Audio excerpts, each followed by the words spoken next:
berterima kasih buat kasih rahmat-Mu. Ku hajar sebab anugerah-Mu.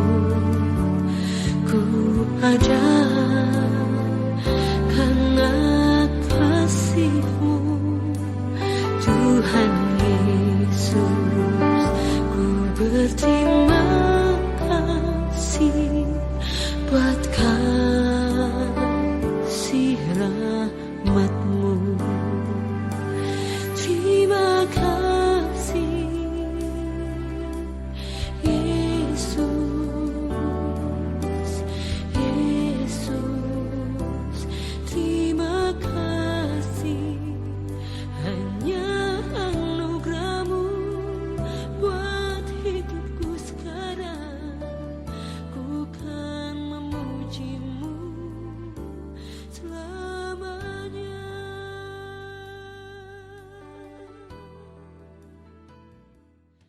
Saudara terkasih di dalam Kristus, kita mulai acara PD kita melalui Zoom dengan tema rancangan dan jalan Tuhan bukanlah rancangan dan jalan kita, yang dibawakan oleh Bapak Soleman. Tolong untuk Bapak Ibu kita lebih fokus, jangan bersuara, nanti juga akan di mute all. Kita boleh memuji, memuliakan Tuhan kita di rumah masing-masing, tetap sama besarnya dan sama pahalanya kita memuji di rumah masing-masing. Terima kasih, Tuhan berkati. Terima kasih Titin. Selamat malam Pastor. Selamat malam. Selamat malam Bapak Ibu, saudara-saudara yang terkasih. Senang sekali kita boleh berkumpul kembali. Mari saat ini kita mau saling menyapa pada teman-teman kita dengan melambaikan tangan. Halo. Halo. Mari kita mau bersatu dalam doa. Dalam nama Bapa dan Putra dan Roh Kudus. Amin. Terima kasih Tuhan untuk malam ini kami boleh berkumpul di PD melalui online Zoom ini. Itu semua adalah anugerah-Mu. Tuhan berkati acara kami pada malam hari ini dari awal, pertengahan hingga akhir. Hanya di dalam nama Tuhan Yesus Kristus kami telah berdoa dan mengucap syukur. Amin. Mari Bapak Ibu kita angkat satu pujian. Saat ini mau datang lagi. Kita tahu hari lepas hari kita bersama Tuhan, kita merasa bahagia karena Tuhan Yesus adalah junjungan hidup kita. Saat ini ku datang lagi. Padamu Tuhan, junjungan hidupku. Ku angkat tanganku, ku puji namamu. Yesus, ku sembah Kau Tuhan. Hari-hari telah ku lalui. Bersamamu Tuhan, ku rasa bahagia. Peganglah tanganku, tuntunlah jalanku.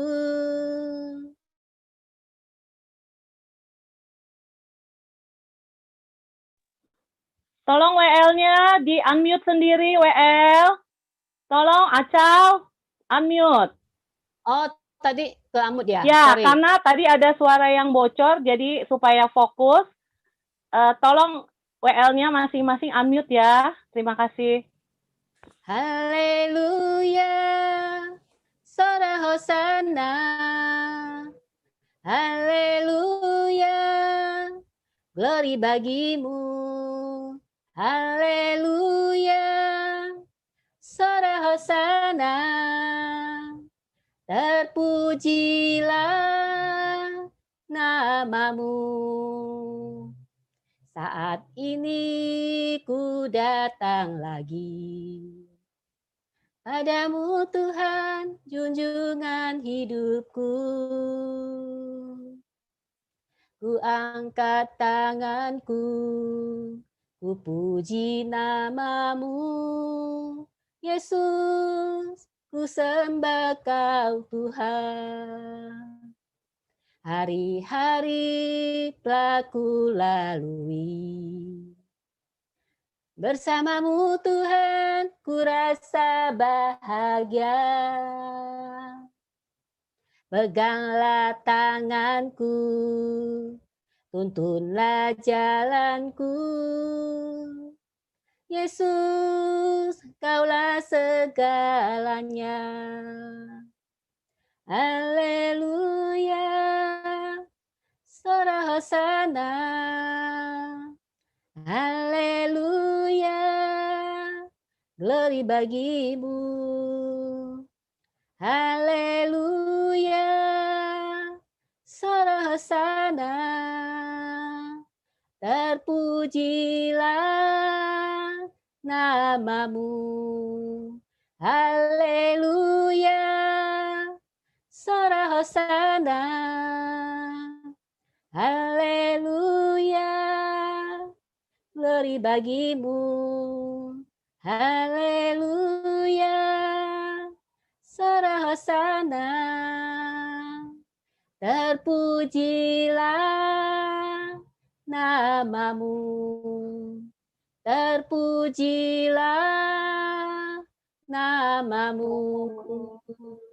Mari kita beri soal-soal kepada Tuhan kita Yesus Kristus. Terima kasih Tuhan, malam ini sungguh luar biasa. Engkau telah memberikan rencana yang terindah bagi kami.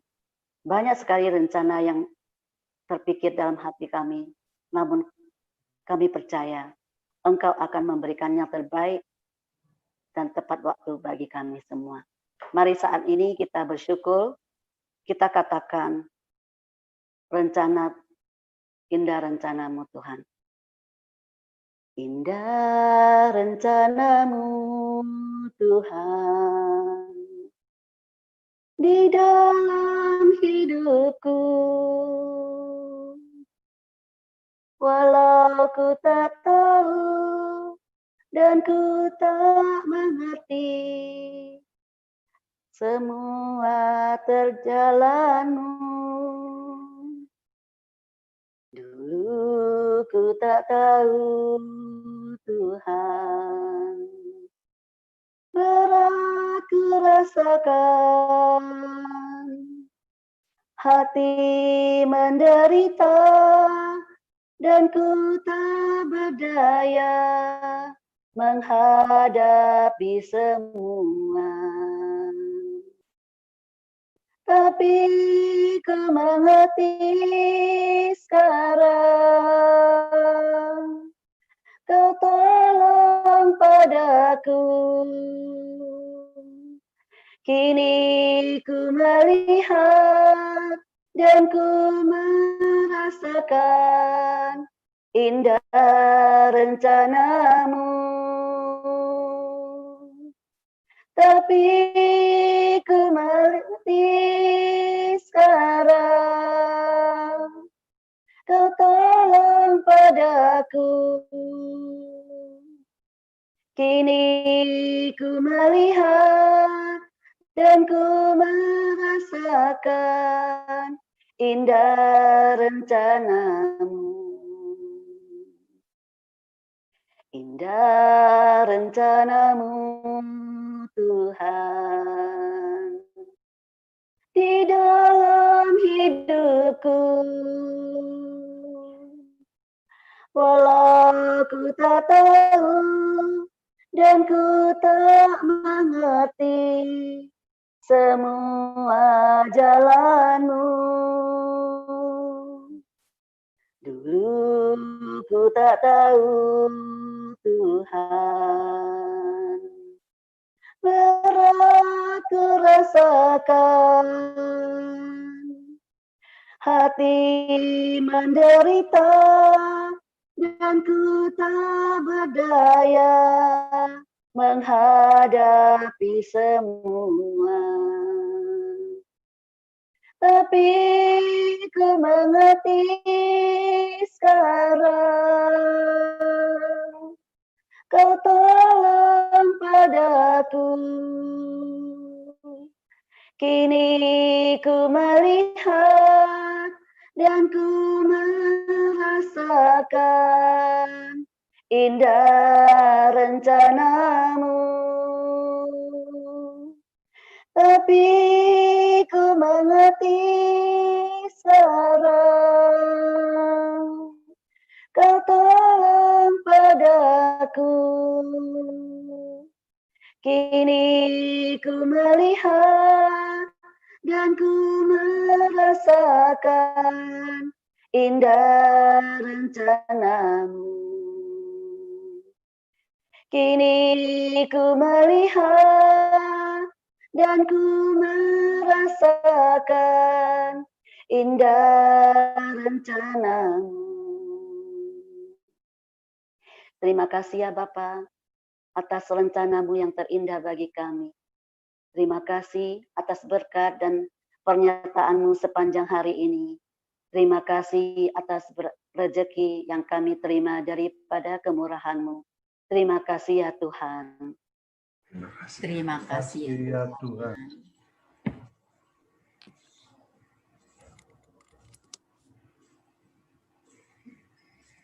Terima kasih ya Bapa atas penyertaan sepanjang hari ini. Kami boleh melaksanakan segala aktivitas kami. Terima kasih ya Bapa. Terima kasih ya Bapak. Terima kasih ya Bapak. Terima kasih atas penyertaan-Mu dari pagi hingga malam ini. Terima kasih atas kasih setia dan atas kehidupan yang boleh kami hirup hingga saat sekarang. Terima kasih Tuhan. Terima kasih Tuhan. Kami mengucap syukur Tuhan karena kalau pada malam hari ini kami boleh bersama-sama PDK Katua Sedio untuk mengadakan Zoom online untuk berdoa memuji dan memuliakan nama-Mu.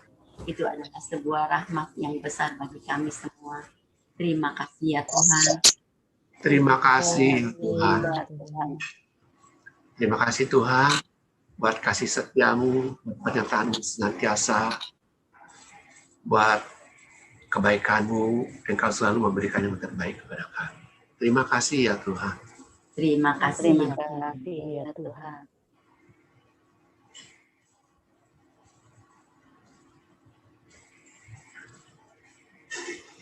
Terima kasih Tuhan atas kesehatan yang Kau berikan, juga atas perlindungan-Mu dari pagi hingga malam ini. Terima kasih Tuhan. Terima kasih ya Tuhan.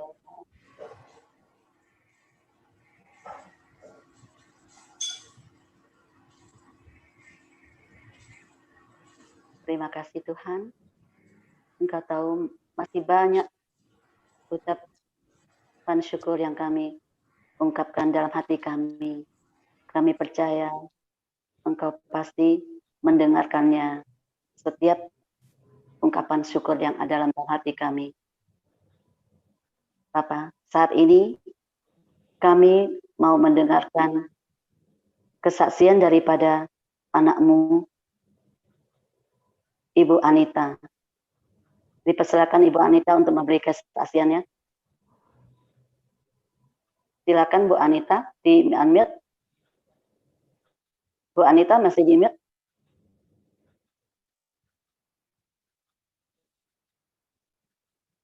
Ibu Anita, silakan. Selamat malam ya. Semua. Malam. Selamat malam semua. Malam.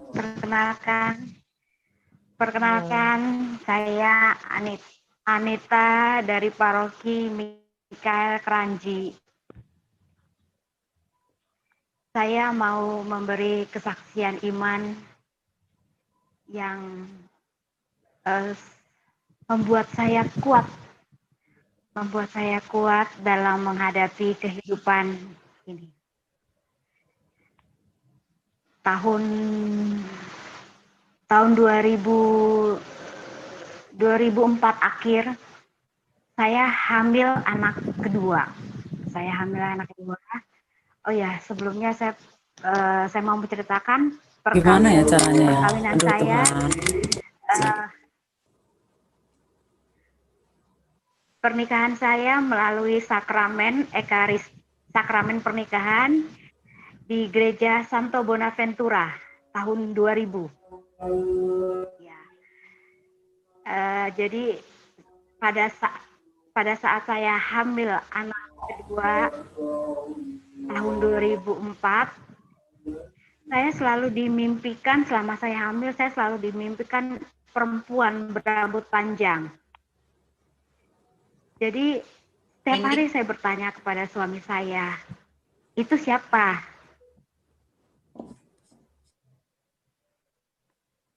Itu siapa? Tapi suami saya selalu mengatakan itu hanya bunga tidur. Ya, tapi sepanjang saya kehamilan sampai melahirkan, saya selalu dimimpikan perempuan berambut panjang. Sampai akhirnya saya melahirkan tidak ditungguin oleh suami. Jadi saya ditunggui oleh opungnya. Saat itu saya yakin dan percaya perkawinan saya ada masalah. Tapi karena saya tidak punya bukti, saya tidak bisa berbuat apa-apa. Saat anak saya umur 2 minggu, yang orok ini 2 minggu, ya itulah keajaiban Tuhan. Dia bisa membuka handphone suami saya, sehingga ketahuan kalau suami saya mempunyai wanita idaman lain. Saat itu saya hancur karena saya sudah benar-benar berkorban untuk rumah tangga saya, agar saya berjalan dengan lancar sesuai dengan janji kami kepada Tuhan.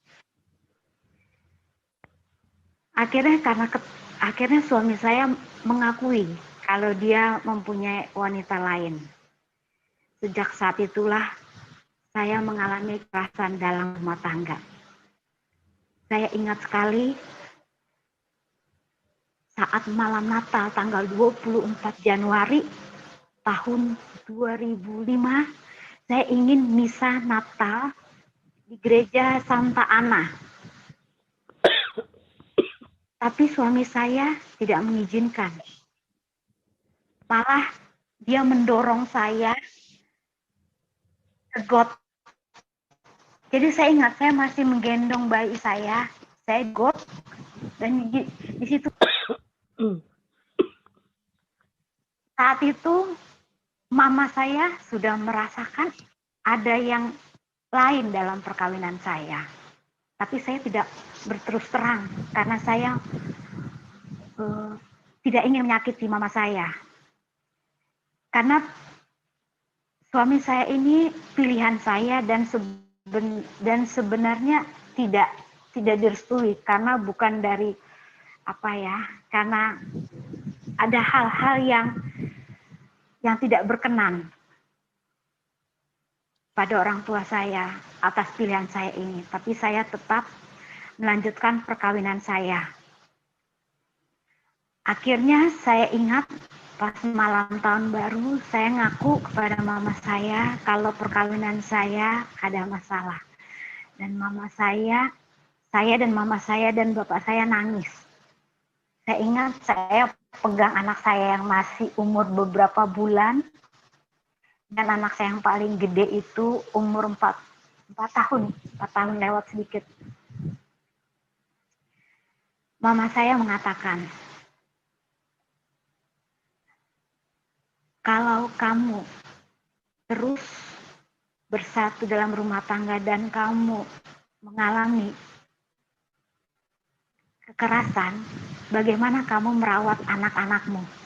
Itu mamaku bilang. Dan mamaku bilang, kalau kamu tiba-tiba dipukulin dan terjadi hal-hal yang tidak diinginkan, bagaimana nasib cucu-cucu saya? Begitu kata orang tua saya. Akhirnya karena saya mendapat kekuatan dari mama saya mengatakan kembali kepada suami, mau diapakan rumah tangga ini? Suami saya tetap mengatakan, saya tidak mau meninggalkan kamu dan anak-anak. Prinsip saya tidak bisa. Perkawinan Katolik itu monogami. Akhirnya suami bilang, kalau kamu tidak mau, ya sudah.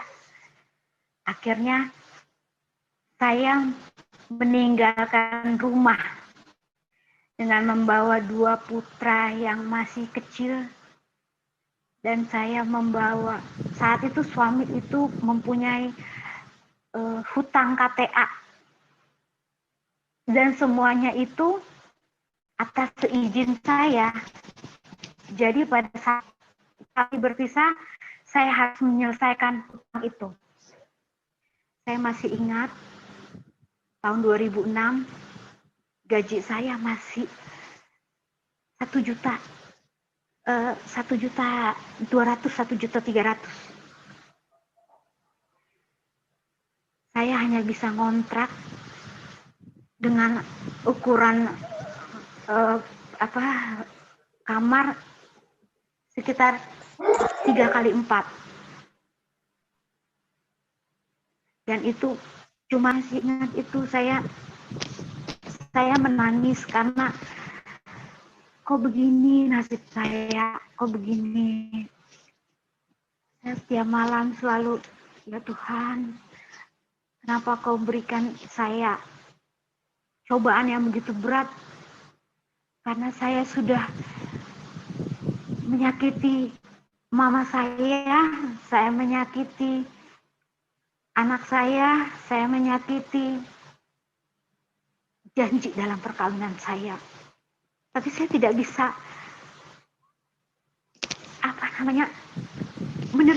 menerima keputusan suami yang ingin dia juga bersama perempuan lain, dan dia juga tidak mau berpisah dari saya. Saya tidak mau itu. Akhirnya saya dengan berat hati, saya betul mengambil sikap tegas kalau saya harus berpisah. Saat itu keluarga besar suami saya dan keluarga besar saya berkumpul di rumah saya di Pulau Mas. Ibu mertua saya masih ingat ibu mertua saya bilang gini, makanya Anita tidak jaga suaminya sih, makanya suaminya melihat ke wanita lain. Mama saya bela saya, kata mama saya gini, anak saya akan pertahankan suaminya jika suaminya layak dan pantas dipertahankan. Itu saya masih ingat gitu. Saya bilang, ya Tuhan, mama saya dengan tegar dia mengasihi saya. Dengan tegar dia kuat menerima cemoohan dan semalu dari saudara-saudara saya dan tetangga-tetangga. Karena nasib saya. Akhirnya ibu mertua saya masih sempat bilang, Anita, anak kamu yang masih bayi, saya rawat, karena kamu pasti nggak mampu.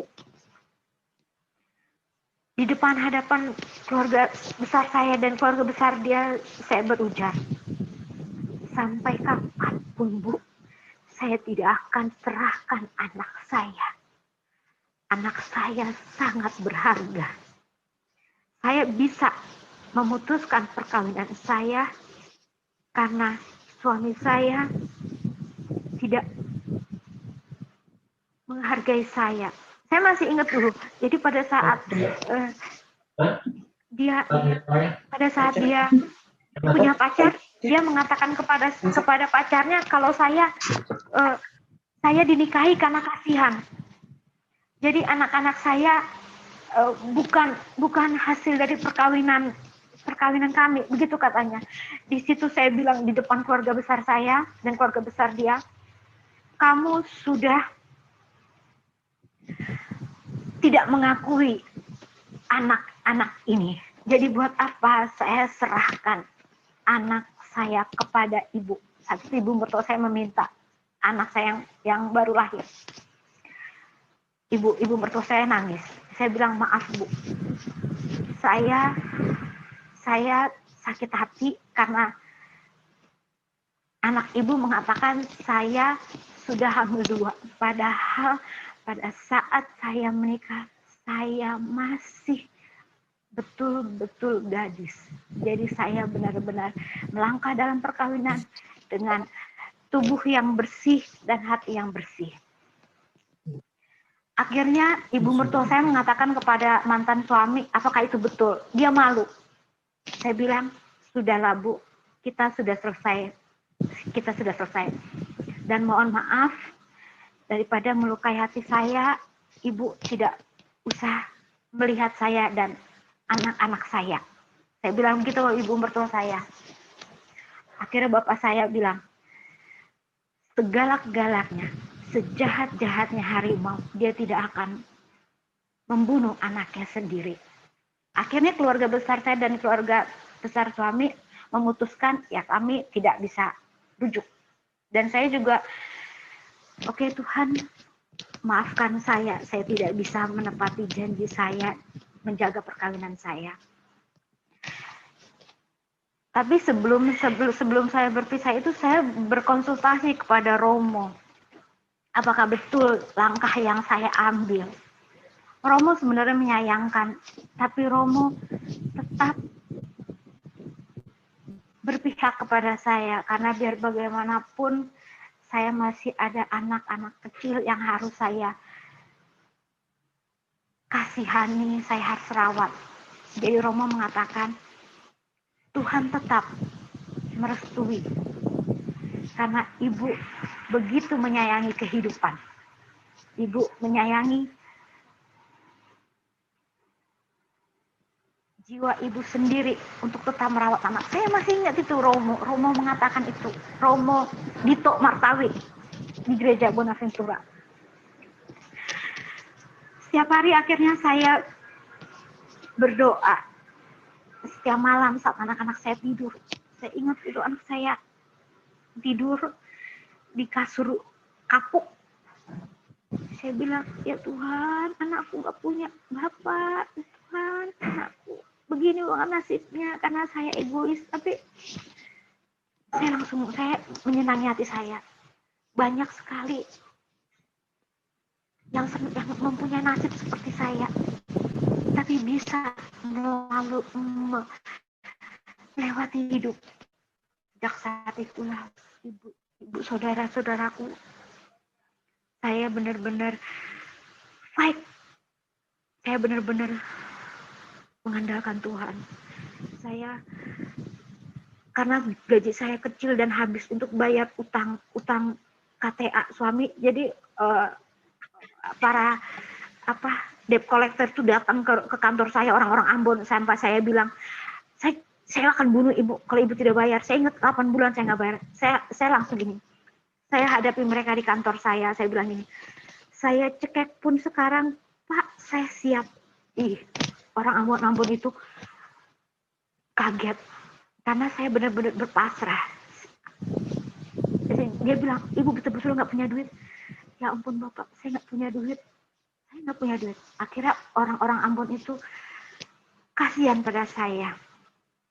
Mereka memberi saya kelonggaran kapan saya bisa waktu. Dan bunganya di stop.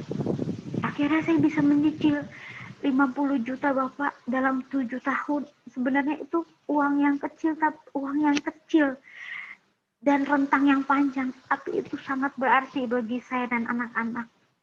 Saya ingat anak saya yang kecil itu sakit umur 1 tahun kurang, dia panas tinggi. Saya waktu itu ngontrak di Buaran.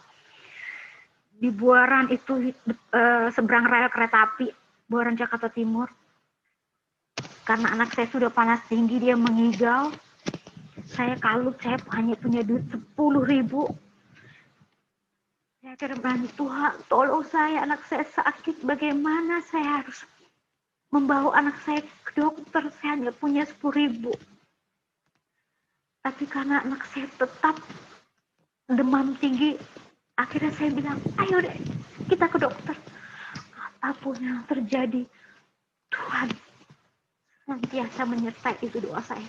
Saya gendong anak saya jalan kaki menuju buaran. Sambil saya nangis, saya berdoa, Tuhan, tolong saya Tuhan. Anak saya sakit panas, saya nggak punya duit Tuhan, tapi saya tetap harus ke dokter karena saya takut anak saya terjadi apa-apa. Tapi apa yang terjadi, saudara-saudaraku, saat saya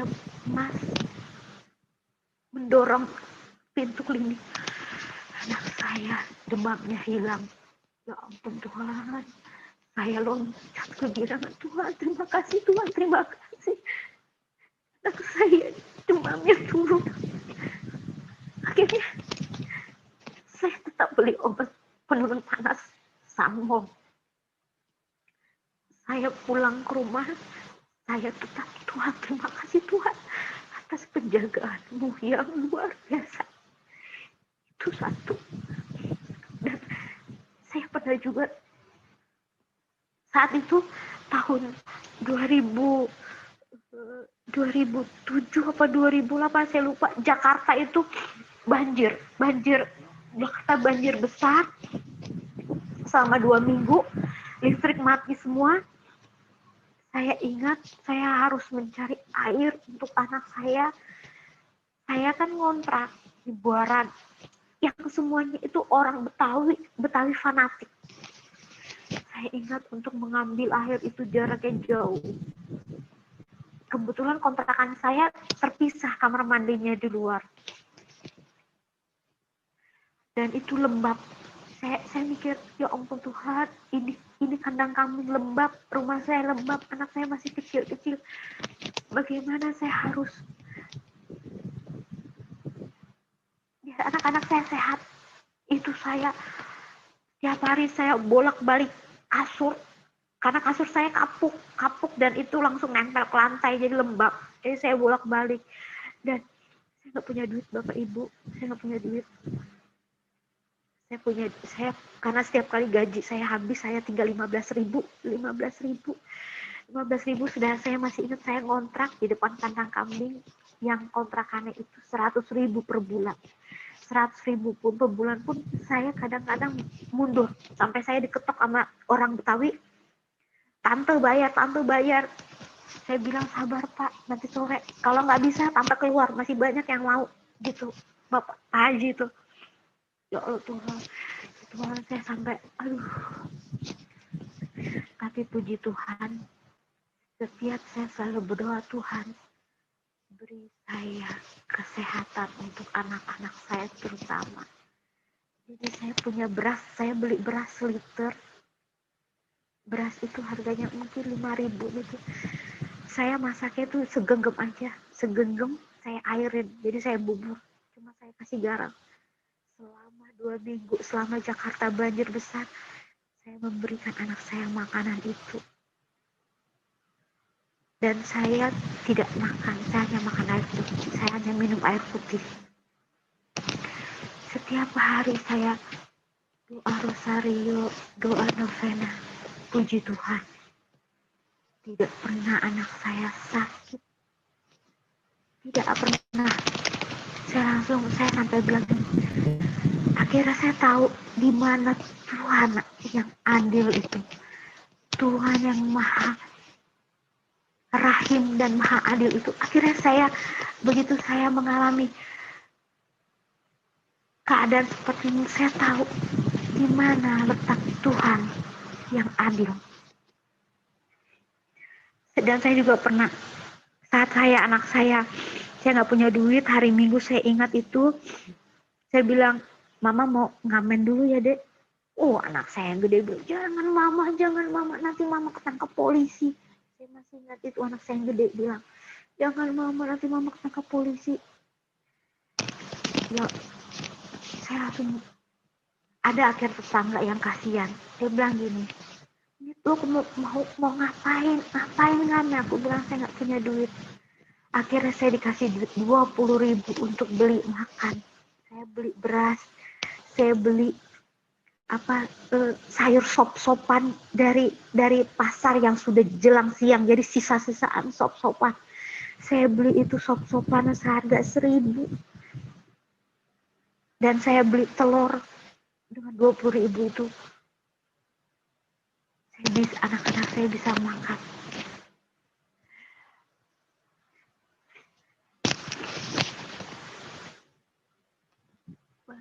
Banyak sekali kesaksian saya malu sebenarnya karena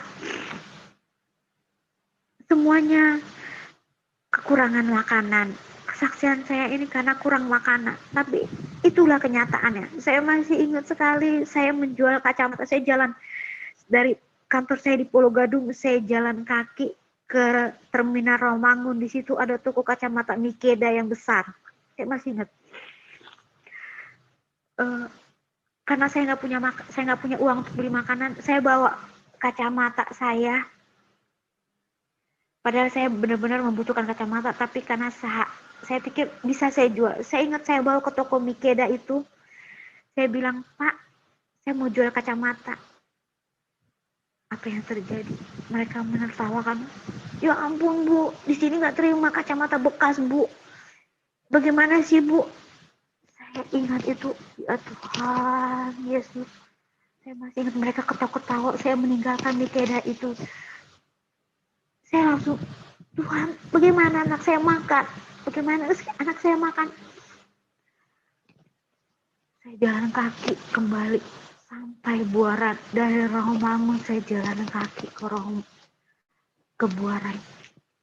Kaki saya sampai pedas alas, sampai panas, tumbuh bengkak, memar. Saya pikir, ya Tuhan, sedih banget saya ngeliat anak saya. Anak saya nggak, setiap kali saya pulang kerja itu nggak pernah nanya, Mama bawa makanan nggak. Anak saya betul-betul anak yang sangat mengerti. Ya mungkin dia bisa kali membaca hati orang tuanya yang sedih. Anak saya nggak pernah nanya, Mama bawa makanan apa? Mama saya beli makan, nggak pernah. Sampai detik ini anak saya nggak pernah nanya, Mama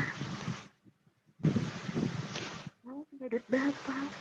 Nggak pernah nanya. Akhirnya malam itu saya hanya bisa berdoa, Tuhan, anak saya tidak makan, jaga anak saya, jaga saya Tuhan. Ya udah, akhirnya betul-betul nggak makan. Dan puji Tuhan anak saya sehat. Dan saya nggak tahu besoknya itu bagaimana saya. Apakah saya punya uang atau makan? Saya nggak tahu. Yang jelas sampai detik ini anak saya tumbuh sehat, anak saya tumbuh seperti anak-anak normal lainnya. Karena saya betul-betul melindungi anak saya. Saya masih ingat kontrakan saya di Puji Tuhan ya Bu Anita ya, puji Tuhan penyertaan Tuhan buat keluarga Bu Anita ya. Terima kasih, pada malam hari ini kita sangat dikuatkan dengan sharingnya Bu Anita yang begitu luar biasa. Bapak Ibu, saudara-saudari yang terkasih, kita bersyukur benar Tuhan kasih rencana Tuhan indah dalam hidup kita. Tapi seringkali kita memaksakan kehendak kita. Mari kita pada malam hari ini, kita masuk dalam hadirat Tuhan. Kita mohon belas kasih Tuhan, mohon ampun kepada Tuhan. atas segala kesalahan kita, perbuatan kita, sikap kita yang tidak pantas di hadapan Tuhan. Bapa yang baik, inilah kami anak-anak-Mu. Mohon belas kasih-Mu Bapa, ampuni segala dosa dan kesalahan kami Bapa yang tidak pantas di hadapan-Mu. Ini kami anak-anak-Mu, seperti rusa yang rindu akan sungai-Mu Bapa. Jiwa kami juga rindu akan Engkau. Kaulah Tuhan hasrat hati kami rindu menyembah Engkau pada malam hari ini. Bapak Ibu, kita buka hati kita masuk dalam penyembahan kita pada malam hari ini. Seperti rusa rindu sungai-Mu, jiwaku rindu Engkau. Kaulah Tuhan hasrat hatiku, ku rindu menyembah-Mu. Engkau kekuatan dan perisaiku, kepadamu rohku berserah. Kaulah Tuhan hasrat hatiku, ku rindu menyembah-Mu. Panggil nama Yesus. Yesus, Yesus, Kau berarti bagiku. Yesus, Yesus, Kau segalanya bagiku. Benarlah Tuhan, Kaulah segalanya bagi kami Bapa. Inilah kami anak-anak-Mu, seperti rusa yang rindu sungai-Mu Bapa. Mengalirlah pada malam hari ini di dalam hati kami. Mengalirlah Bapa di dalam jiwa kami. Kami rindu menyembah Engkau, seperti rusa yang rindu sungai-Mu. Seperti rusa rindu sungai-Mu, jiwaku rindu Engkau. Kaulah Tuhan hasrat hatiku, ku rindu menyembah-Mu. Engkau kekuatan dan perisaiku, kepadamu rohku berserah. Kaulah Tuhan hasrat hatiku, ku rindu menyembah-Mu. Yesus, mari panggil nama Yesus. Yesus, benarlah Bapa, pada malam hari ini mengalirlah di dalam hati kami. Kau pulihkan kami Bapa, Kau sembuhkan kami Bapa. Yesus, Yesus, Kau segalanya bagiku. Yesus, Yesus, Yesus, Yesus, Kau berarti bagiku. Yesus, Yesus, Kau segalanya bagiku. Yesus, Yesus, Yesus, Yesus, Kau berarti bagiku. Yesus, Yesus, Kau bagiku, kau segalanya. Kau segalanya bagiku, kau segalanya. Kau segalanya bagiku. Kau segalanya bagiku. Kau ku sembah, kau ku muliakan. Kau yang telah memulihkanku. Kau yang telah menyelamatkan hidupku. Kau yang telah memberkatiku. Syukur kepadamu ya Bapa. Kami ini anak-anak-Mu, seperti serindu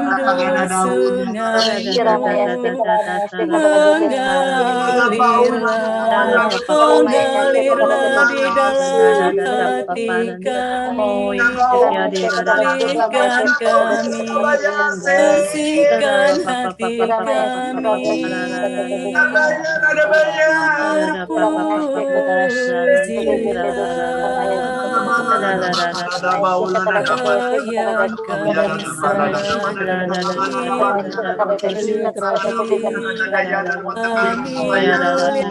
Sepanjang hidup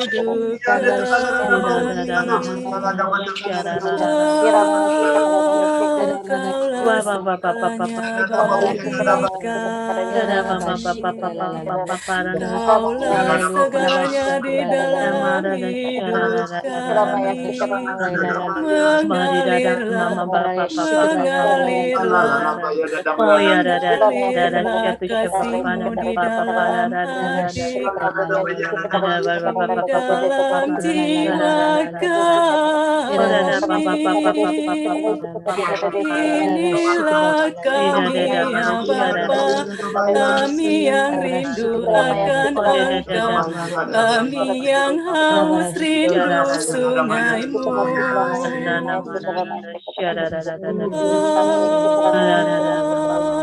Terima kasih.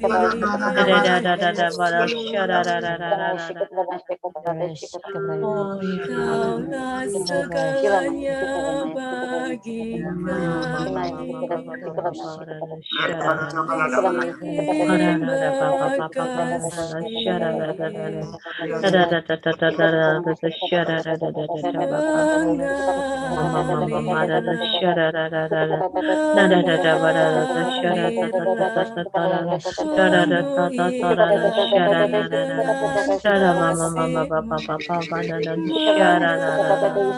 Oh ya,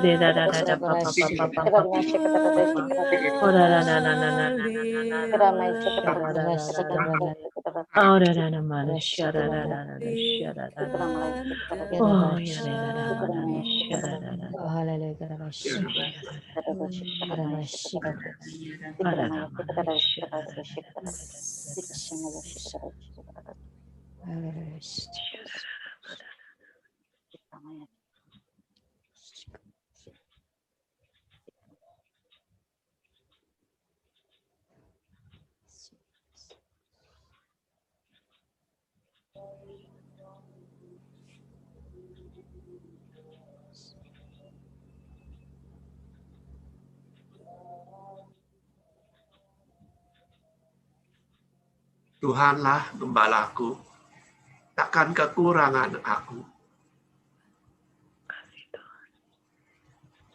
Serahkanlah khawatirmu kepada Tuhan, maka Ia akan memelihara engkau.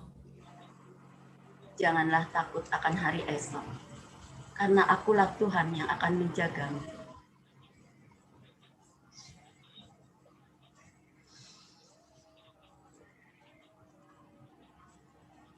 Akulah Tuhan yang kasih-Nya setia. Akulah Tuhan yang memegang janji-janji.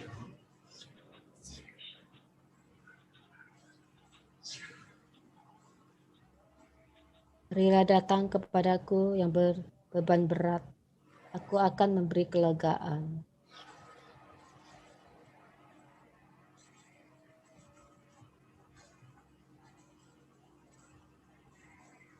saya melihat wajah Pastor Fernando.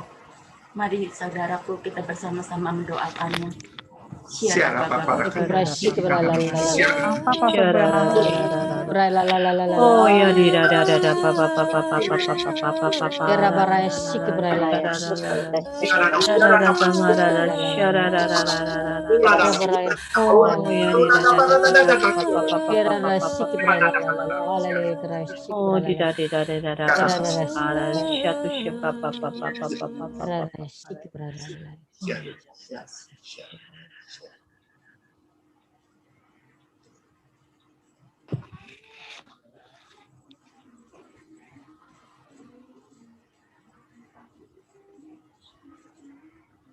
Ya Bapak yang baik, terima kasih Bapak atas lawatan-Mu bagi kami pada malam hari ini.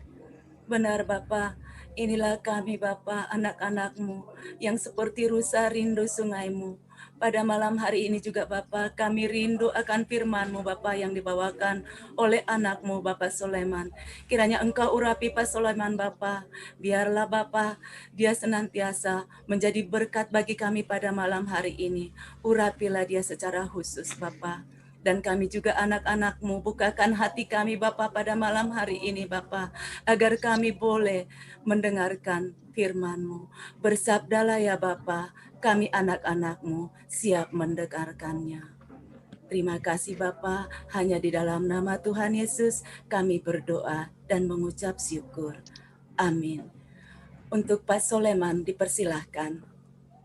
Terima kasih, selamat malam Pastor Fernando dan Bapak Ibu yang terkasih dalam Tuhan kita Yesus Kristus.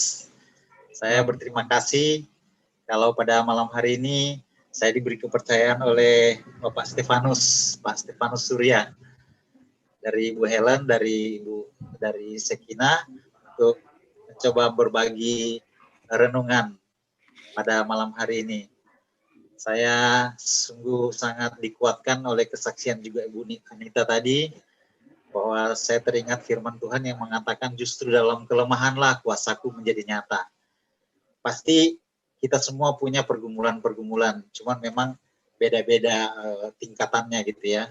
Ada yang mungkin bagi Bu Anita itu sudah sangat besar sekali, tapi mungkin dengan nilai seperti itu mungkin tidak ada apa-apanya. Tapi saya percaya ketika Tuhan mengizinkan kita masuk ke dalam ujian-ujiannya, Tuhan sudah mempersiapkan kita suatu mahkota kemuliaan. Seperti juga tema pada malam hari ini, rancangan dan jalan Tuhan bukanlah rancangan dan jalan kita.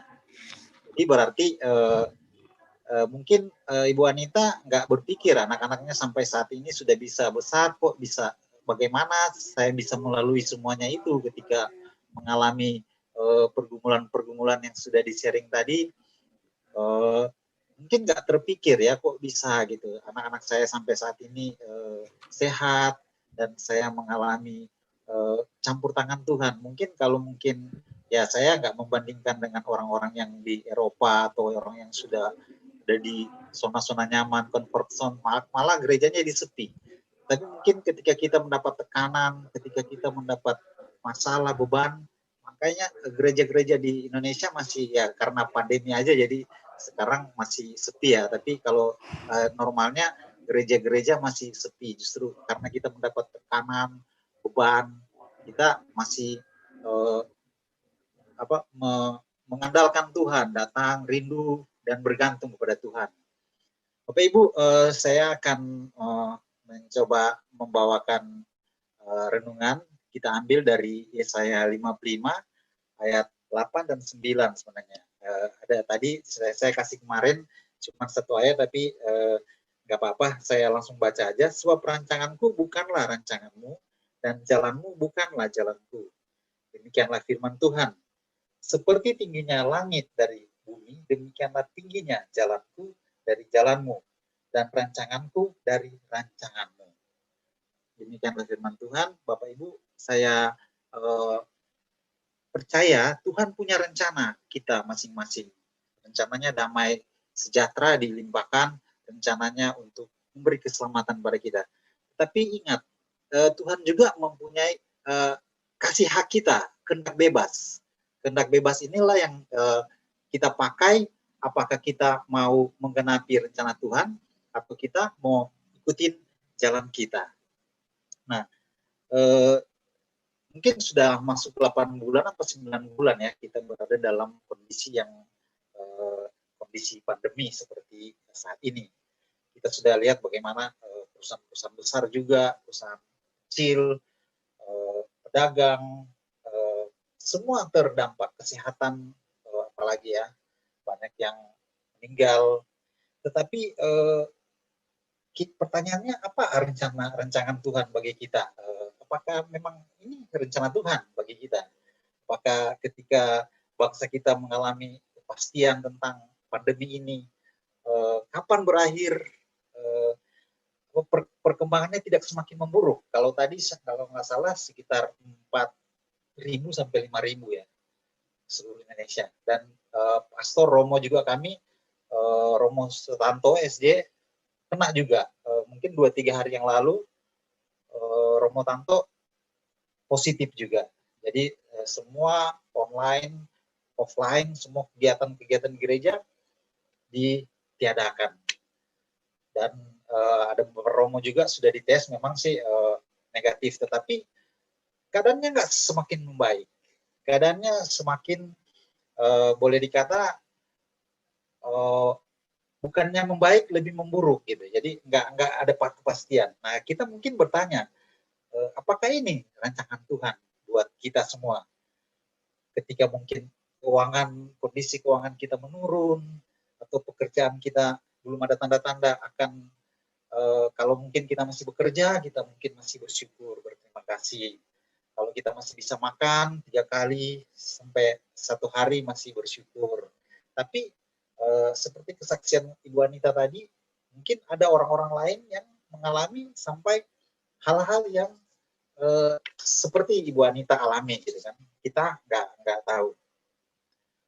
Di tetangga saya ada juga yang satu keluarga semua kena kemarin. Mungkin keluarganya bertanya, Tuhan kenapa bisa menimpa saya keadaan ini kan? Bagaimana kita menyikapi gitu kan? Apakah kita masih percaya dengan rancangan Tuhan? Bahwa rancangan Tuhan itu membawa damai sejahtera, bahwa rancangan Tuhan tidak membawa kecelakaan, dan yang lain-lain ada di dalam Yeremia 29 ayat 11. Coba saya akan bacakan bagi Bapak Ibu. Yeremia 29 ayat 11. Sebab aku ini mengetahui rancangan-rancangan apa yang ada padaku mengenai kamu.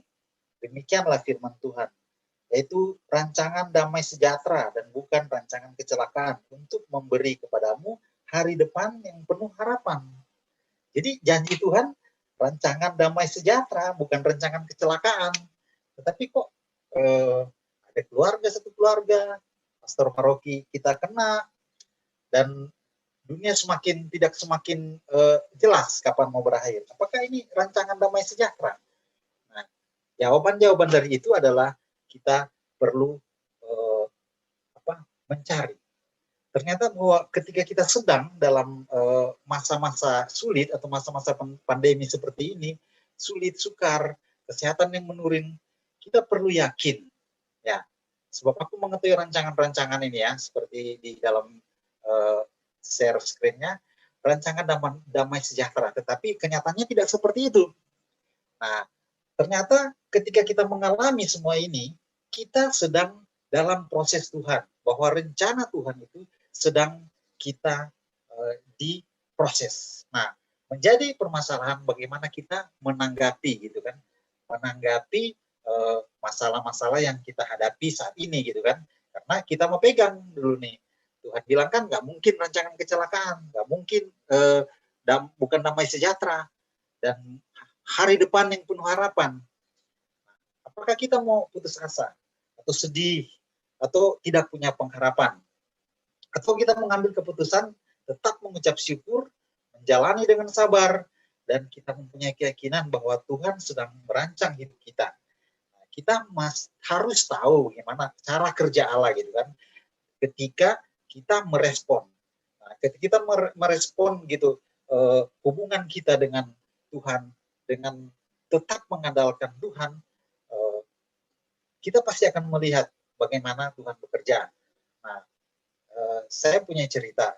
Selama 8 bulan memang saya kan di bagian seorang karyawan juga, dan memang mempengaruhi karena bidang usaha saya di bagian promosi dan bagian media promosi yang di mall-mall. Jadi sekarang perusahaan biaya promosinya nggak ada sama sekali, tetapi omsetnya mungkin turun sedikit.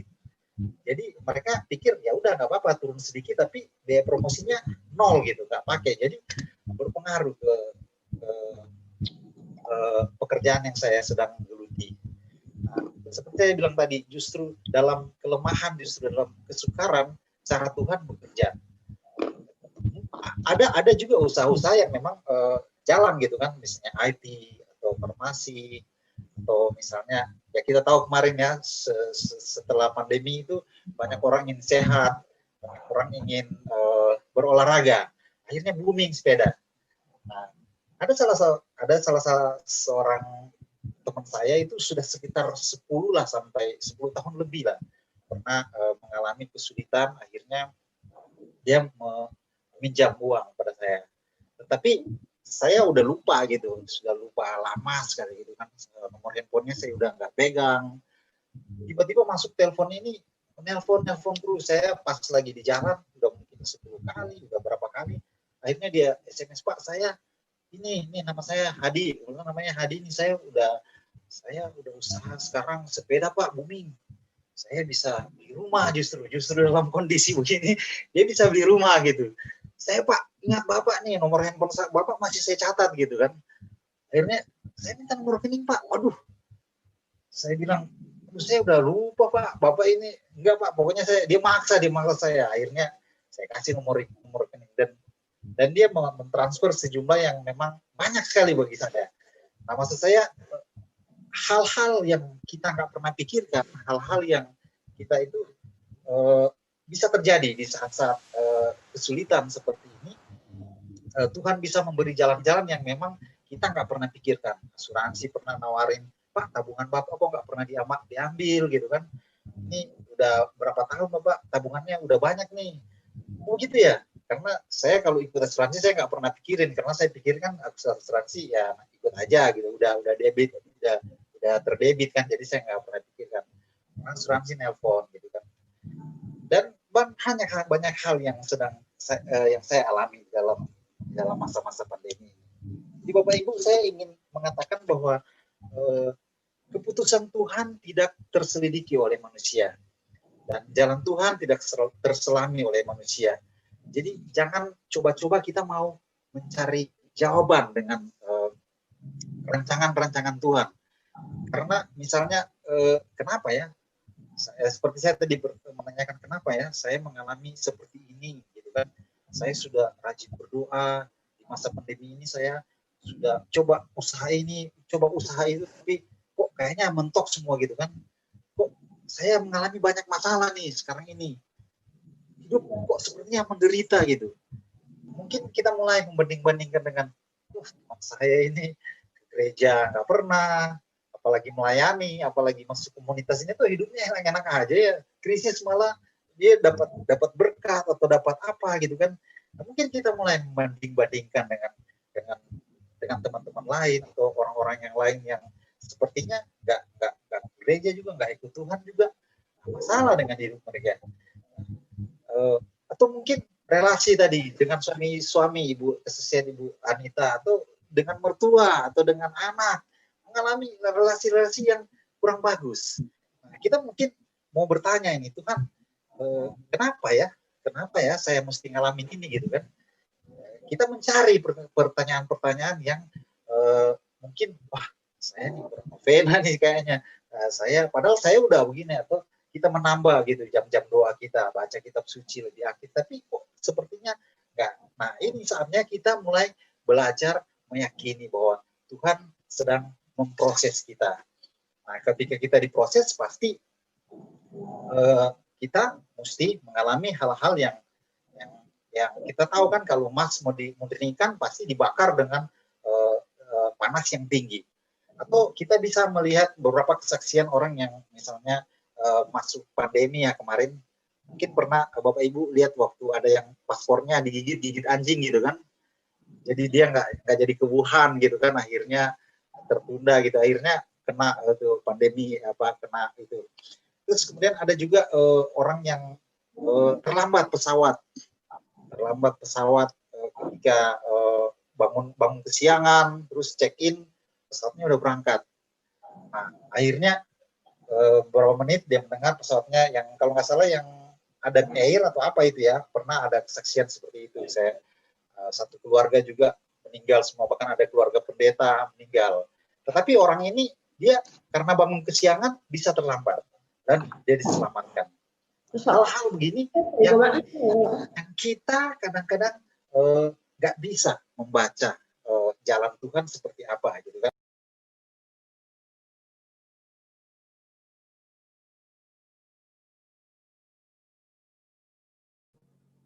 Pak Eman tolong di mute Pak. Di unmute Pak Eman. Iya, sudah. Terima kasih. Ya, jadi ketika orang tadi ngedumel atau mungkin merasa saya kok sial ya, teman saya nggak pernah gereja, malah hidupnya enak-enak aja gitu. Akhirnya kita mengambil keputusan yang di luar daripada rencana Tuhan. Yang seperti yang tadi bilang, kita diberikan kehendak bebas sama Tuhan.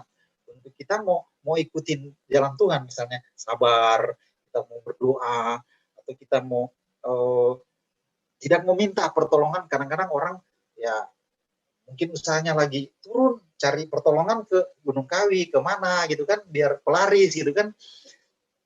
Intinya mau mencoba cari jalan sendiri gitu, tidak mencoba bersabar, tidak mencoba mengandalkan Tuhan untuk bersabar, karena waktu Tuhan adalah bukan waktu kita.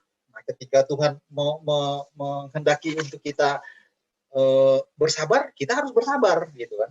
Kita nggak boleh terpancing. Nah, mungkin kalau di saat-saat seperti sekarang ini, kalau saya juga dulu sering berusaha, maksudnya cari bisnis di luar.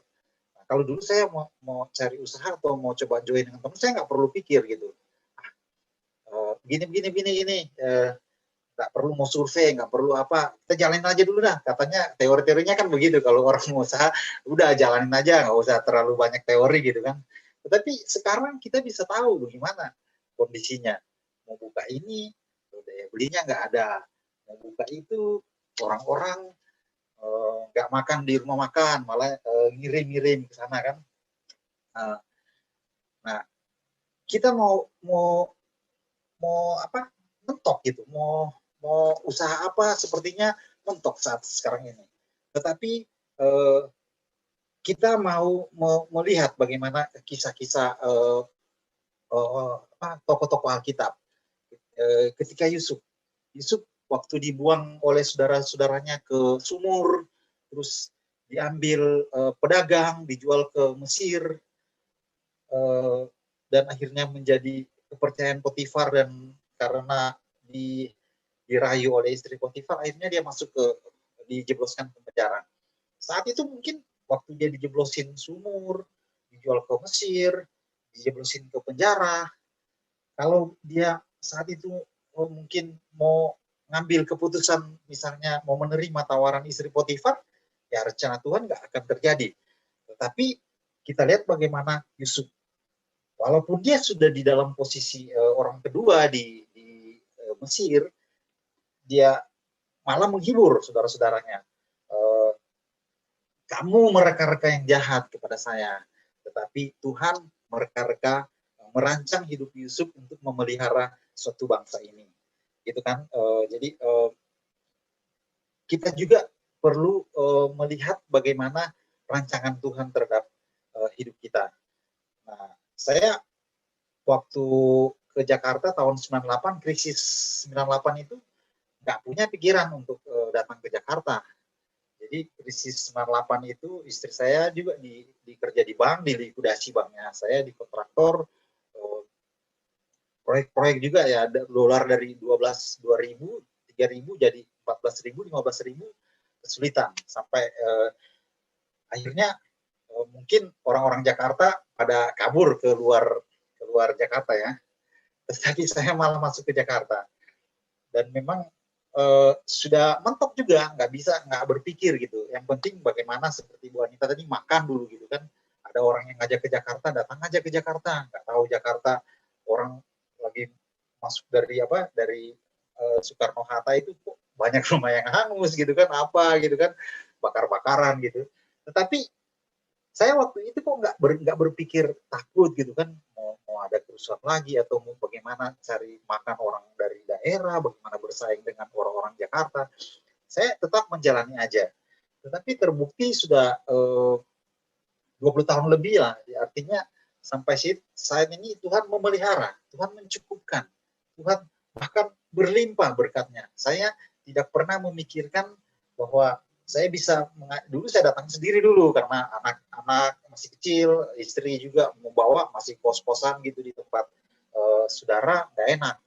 Tapi akhirnya seiring perjalanan waktu, saya ingat kalau ketika kita dalam penderitaan, kita fokus ke masalah, kita tahu, waduh saya ini orang dari daerah, bagaimana saya mau bersaing dengan orang-orang di Jakarta, sekarang lagi krisis 98, orang pada kabur semua, bagaimana. Tapi waktu saya datang itu saya nggak pernah berpikir seperti itu. Saya cuma berpikir bagaimana saya lebih mau mendekat dengan Tuhan. Saya mau cari gereja, saya mau itu dulu, saya mau perbaiki dulu rohani saya mau.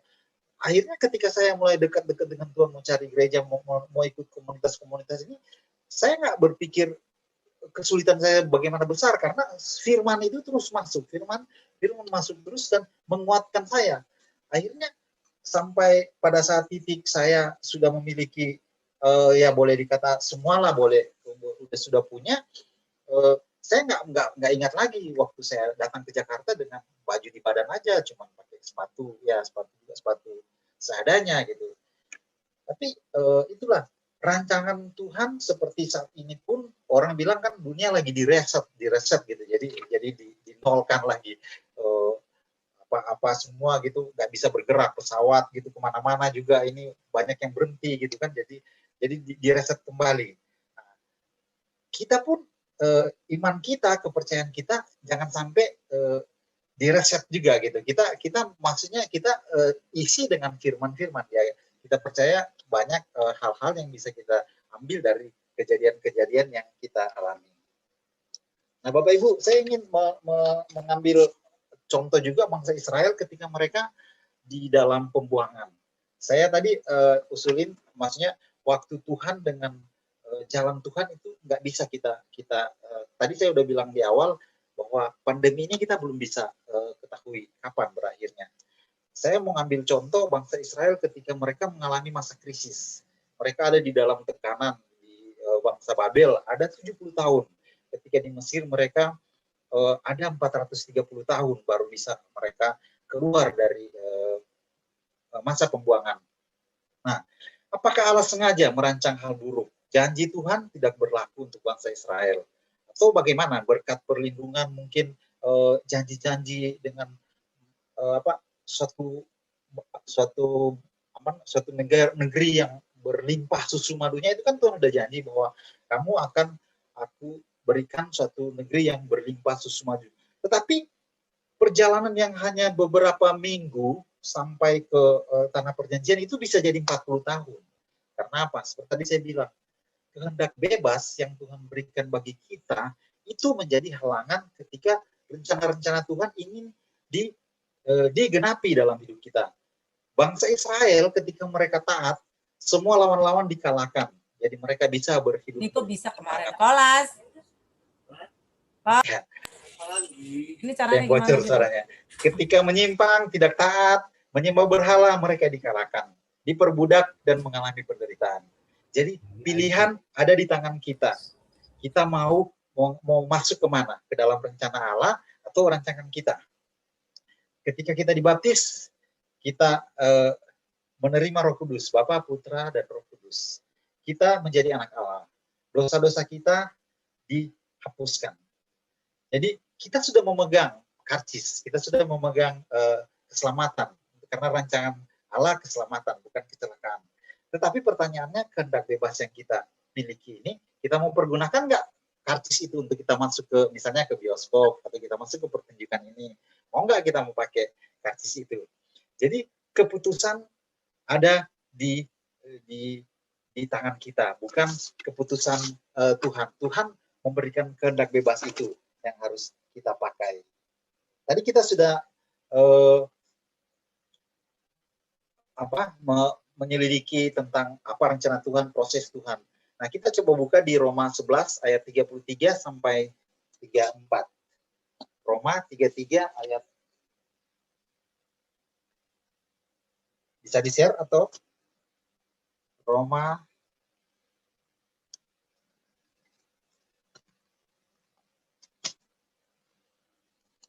11 ayat 33 sampai 34. Oh, alangkah dalamnya kekayaan hikmat dan pengetahuan Allah. Sungguh tak terselidiki keputusan-keputusannya, dan sungguh tak terselami jalan-jalannya. Sebab siapakah yang mengetahui pikiran Tuhan, atau siapakah yang pernah menjadi penasehatnya? Nah, tadi poin yang saya bilang tadi, ada 2 poin sebenarnya yang saya mau ambil, bahwa sungguh tak terselidiki keputusan-keputusannya, dan sungguh tak terselami jalan-jalannya. Jadi jalan Allah bukanlah jalan kita, dan rancangan Tuhan bukanlah rancangan kita. Sudah saya jelaskan tadi bahwa kehendak bebas kita mempengaruhi rancangan-rancangan Allah dan keputusan-keputusan yang Tuhan sudah siapkan bagi kita. Yang saya bilang tadi bahwa rancangan Allah adalah rancangan damai sejahtera. Manusia berencana tapi hasil akhir Tuhan yang menentukan. Manusia tidak akan tahu apa yang akan terjadi ke depan, bahkan 5 menit ke depan. 5 menit ke depan kita nggak tahu. Biasanya ada orang yang amit jangan baik gitu, jangan sampai misalnya kecelakaan. Kemarin di tol Padalarang 12 orang meninggal gitu kan. Kemudian di Palu apa Poso itu satu keluarga dibantai. Jadi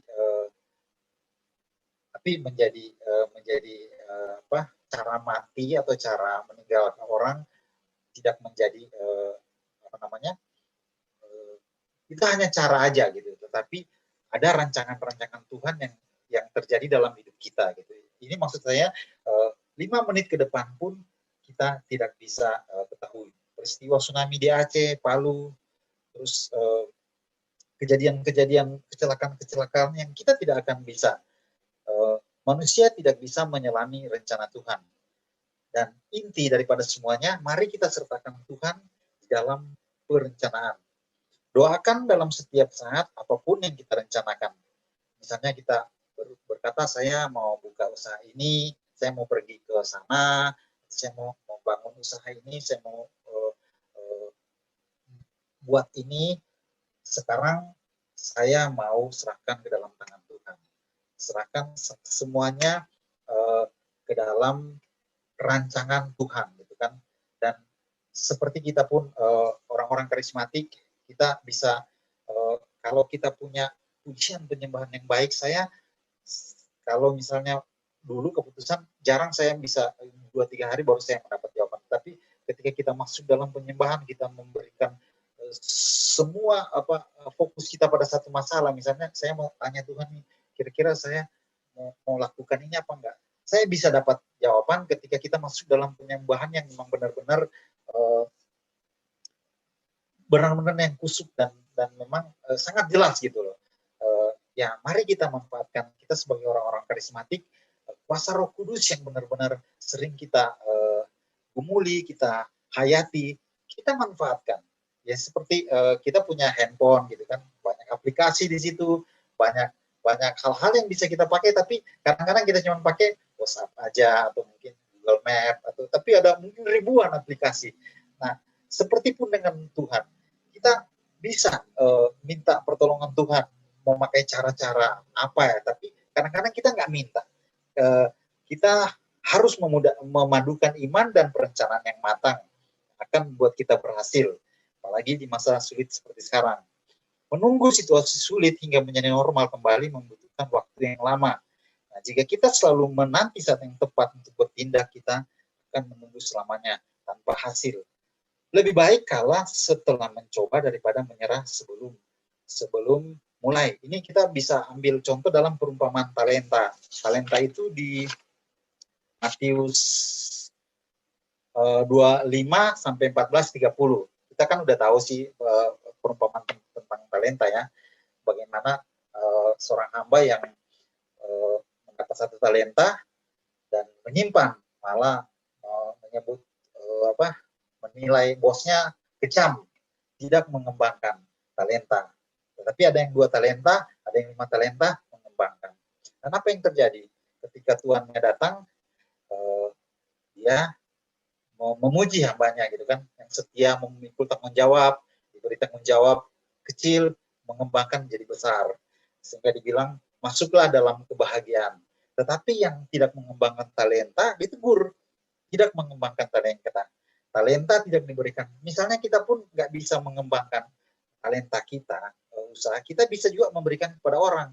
Intinya Tuhan mau talenta yang Tuhan berikan bagi kita itu kita kembangkan. Kita nggak boleh, aduh ini kadang lagi susah nih, kita mau begini-begini nggak bisa nih, akhirnya kita diam aja lah dulu gitu kan. Tetapi perumpamaan tentang talenta kita bisa belajar bagaimana Tuhan menginginkan kita mulai bergerak untuk mengembangkan talenta.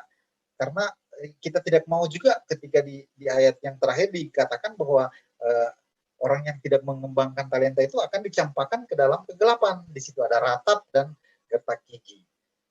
Itu Tuhan mau mengingatkan kita bahwa ketika kita diberikan talenta, kita pun harus mengembangkan gitu kan. Jadi beban persoalan kadang buat kita hidup tidak normal, tapi begitu banyak pertimbangan. Ketika kita terus menunggu semuanya menjadi verbal, kembali tidak akan pernah bisa mengalami hidup seperti dulu lagi. Maksudnya ya seperti sekarang ini kan kita harus menyesuaikan dengan keadaan new normal ini gitu. Jangan sampai kita menunggu kita mungkin terbawa mindset kita nanti aja lah udah normal seperti baru saya mulai mau bangkit atau mulai saya mau begini. Tapi biarlah kita mau belajar tadi dari perumpamaan talenta, Tuhan mau mengajak kita untuk mengembangkan talenta kita. Lebih baik lakukan saja apa yang bisa kita lakukan hari ini, karena Allah akan menolong dan memberi rasa new normal. Jadi ketika kita mengambil keputusan, ketika kita mulai berdoa, memohon hikmat yang berasal dari Tuhan, ada keputusan kita untuk mulai melakukan sesuatu, itu pasti akan Tuhan bekerja. Ini saya sudah mengalami juga memang, seperti saya ceritakan tadi, komisinya sudah nggak ada, tinggal gaji. Saya tetap harus berpikir bagaimana nih, uang habis juga kalau nggak diputar kan, ya sudah masuk 8-9 bulan gitu, yang biasanya dapat sekian komisi yang diharapkan begini. Tetapi akhirnya saya mau ambil keputusan setelah saya mulai berdoa, saya mulai survei, saya mulai buka usaha. Ya artinya pelan-pelan mulai ada tanda-tanda, daripada saya berpikir bahwa kalau saya diamkan aja nih, saya tidak bergerak nih, duit pasti habis juga ini. Nah, Bapak Ibu dan saudara-saudara yang terkasih, pastor yang kami hormati, kira-kira itu yang saya bisa bagikan renungan saya pada malam hari ini. Semoga bisa menjadi berkat. Terima kasih, Tuhan Yesus memberkati. Amin. Terima kasih kepada Pak Soleman yang telah membawakan firman-Nya yang begitu menguatkan bagi kami semua. Terima kasih sama-sama, Tuhan berkati. Sama-sama, terima kasih. Ya. Jalan. Terima kasih Pastor Romo. Ya. Oleh setiap hati kami, namun satu hal ku percaya, ada rencana yang indah, tiada terduga kasih-Mu, heran dan besar bagiku. Arti kehadiran-Mu selalu nyata di dalam hidupku. Penyertaan-Mu sempurna rancangan-Mu penuh damai, aman dan sejahtera, walau di tengah badai. Ingin ku selalu bersama, rasakan keindahan arti kehadiran-Mu Tuhan. Penyertaan-Mu sempurna, rancangan-Mu penuh damai, aman dan sejahtera, walau di tengah badai. Ingin ku selalu bersama, rasakan keindahan arti kehadiran-Mu Tuhan. Arti kehadiran-Mu Tuhan. Benar Tuhan, rancangan-Mu bukanlah rancangan kami, dan jalan-Mu bukanlah jalanan kami. Apa yang tidak kami pikirkan ya Tuhan, itulah yang Kau sediakan bagi kami. Benar, jalan-Mu tak terselami bagi kami. Namun kami percaya ya Tuhan, ada rencana yang indah di balik semua masalah, badai kehidupan yang kami alami. Penyertaan-Mu yang begitu sempurna membawa aman dan damai bagi kami. Terima kasih kepada Bapak Soleman yang telah membawakan firman-Mu. Kiranya Bapak, Engkau memberkati Bapak Soleman berserta keluarganya, dan Engkau selalu menyertai di dalam hidupnya, biar Pak Soleman dipakai lebih heran lagi untuk memuliakan kerajaan-Mu. Pada malam hari ini Tuhan, kami mau masuk dalam ujub-ujub doa bagi saudara-saudari terkasih yang tergerak untuk mendoakan wujud doa. Kami persilakan untuk mengamin. Kami bersyukur Bapak, kalau pada malam hari ini kami boleh mengadakan Zoom ini. Kami mau berdoa untuk para pastor kami di Tuasebio, juga para suster, khususnya pastor paroki kami, Pastor Fernando ya Tuhan. Kiranya Engkau memberikan kesehatan, kekuatan ya Tuhan, dan juga kebahagiaan di dalam tugas-tugasnya mengembalakan umat-umat di Tuasebio. Kami mohon, Kabulkanlah doa kami ya Tuhan. Ya Bapak, kami juga mau berdoa untuk petugas medis yang saat ini masih berjuang bersama relawan menolong pasien COVID. Kiranya Engkau berkati mereka pribadi lepas pribadi Bapak. Berikan mereka kekuatan, berikan mereka kesehatan dan perlindungan. Marilah kita mohon. Kabulkanlah doa kami ya Tuhan. Kami berdoa juga bagi para pemimpin negara kami, dari pemimpin yang tertinggi, Presiden dan pembantu-pembantunya, dan mereka semua yang terlibat dalam penanganan COVID-19 ini. Biar Tuhan memberikan hikmat untuk mereka berusaha sekuat tenaga untuk memutus rantai tersebarnya virus corona ini. Kami mohon. Kabulkanlah doa kami ya Tuhan.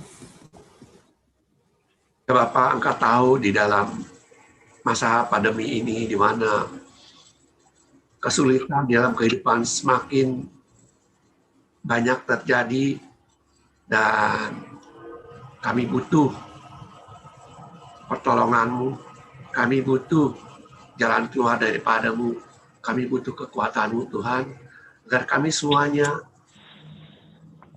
disanggupkan untuk melewati hari-hari kami dengan tetap bersandar kepadamu, tetap percaya kepadamu, tetap berharap kepadamu, tetap mengandalkan Engkau di dalam segala-galanya.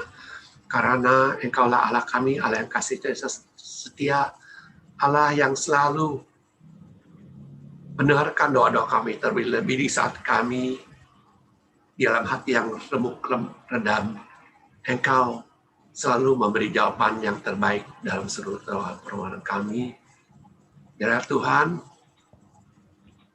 beri kami hikmat, pengertian, pengetahuan, dan pengenalan akan Engkau yang lebih dalam lagi. Kami mohon, Kabulkanlah doa doa kami kami ya ya Tuhan. Tuhan. Ya Bapa yang baik, kami juga berdoa bagi anakmu Hyasinta Eliapui yang akan melakukan kemo di tanggal 9 nanti Bapa.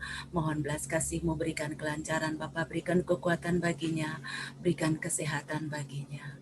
Marilah kita mohon. Kabulkanlah doa kami ya Tuhan. Ya Bapak yang baik, kami juga mau berdoa itu Ibu Sudiana, Bapak Philip, dan juga anaknya yang masih balita, Kendrick, Opa Dodo.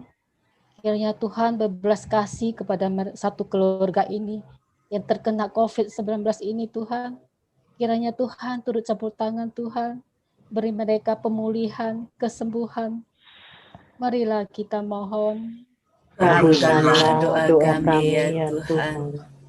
Ya Bapak, kami juga mau berdoa untuk Bu Rita yang kakinya sakit. Kiranya Engkau menyertai dan menyembuhkannya dan memberi kekuatannya.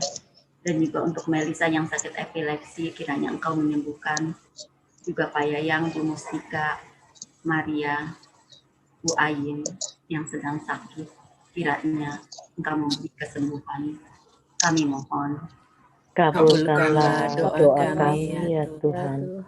Ya Bapak, kami juga berdoa untuk Bapak Stephen Chandra, kiranya Bapak yang saat ini sedang mengalami kanker di ususnya Bapak dan sedang menjalankan terapi dan pengobatan. Kiranya Bapak Engkau berikan kekuatan kepada Bapak Stephen dan Engkau berikan pemulihan dan yang terbaik untuk Bapak Stephen. Marilah kita mohon. Kabulkanlah doa kami ya Tuhan.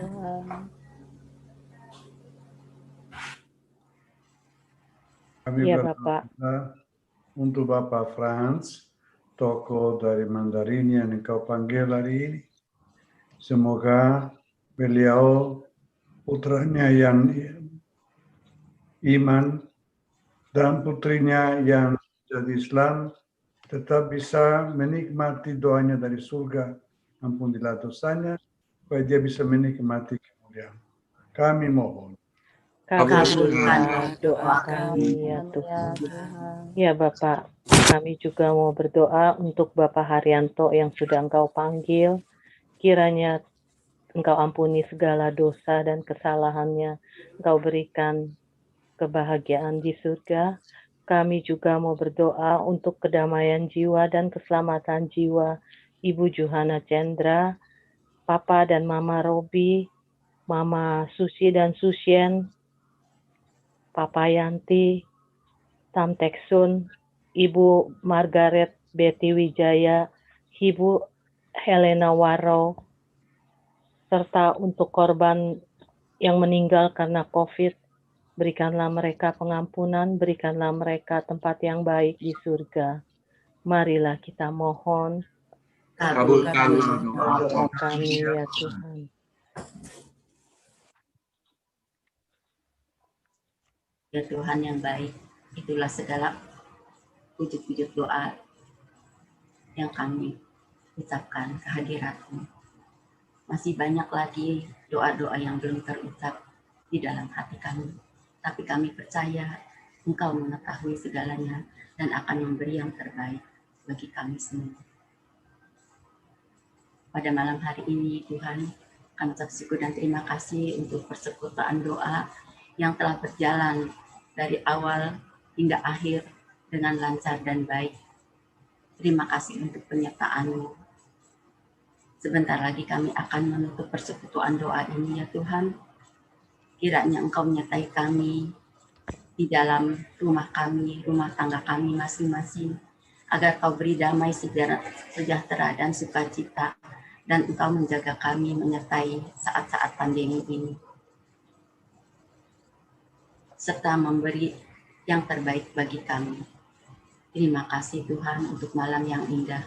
Semuanya kami lakukan pada malam hari ini hanya untuk kemuliaan. Terima kasih ya Tuhan. Dan juga kepada Pastor Fernando, kami mohon berkat bagi kami semua. Tuhan sertamu. Dan sertamu juga. Semoga kita dilindungi oleh belas kasihan Tuhan, diberi anugerah juga untuk mengerti rancangannya pada waktunya, dan berkatnya menolong kita untuk melaksanakannya. Dalam nama Bapa dan Putra dan Roh Kudus. Amin. Terima kasih. Pak Surya ada pengumuman. Minggu depan firman akan dibawakan oleh Bapak Pius. Kami minta semua yang hadir di sini bisa membawa teman-teman agar lebih banyak lagi mereka yang mendapat penghiburan dari Tuhan dan mengerti kehendak dan rencana Tuhan lebih dalam lagi dan mengalami kasih Tuhan lebih dalam lagi melalui PDKK kami. Terima kasih. Sebagai lagu penutup, kita mau nyanyikan Bapak Surgawi. Bapa Surgawi, ajarku mengenal betapa dalamnya kasih-Mu. Bapa Surgawi, buatku mengerti betapa kasih-Mu padaku. Semua yang terjadi di dalam hidupku, ajarku menyadari Kau selalu sertaku. Di hatiku selalu bersyukur padamu, karena rencanamu indah bagiku. Semua yang terjadi di dalam hidupku, ajarku menyadari Kau selalu sertaku. Di hatiku selalu bersyukur padamu, karena rencanamu indah bagiku. Karena rencanamu indah bagiku. Terima kasih Bapak, Ibu, saudara-saudari yang terkasih yang sudah bergabung pada Zoom online pada Senin malam ini. Terima kasih kepada Pastor Fernando, kepada Bapak Soleman untuk firman yang ditaburkan pada malam hari ini. Terima kasih juga untuk semuanya. Kita berjumpa kembali Senin mendatang dengan pewarta Bapak Pius. Kami mengundang Bapak, Ibu, saudara terkasih untuk bergabung kembali Senin mendatang. Tuhan memberkati Bapak, Ibu sekalian. Terima kasih. Terima kasih. Terima kasih. Bertemu minggu depan. Ciemi, terima kasih. Pak Sulaiman yang dari jauh. Terima kasih ya. Terima kasih.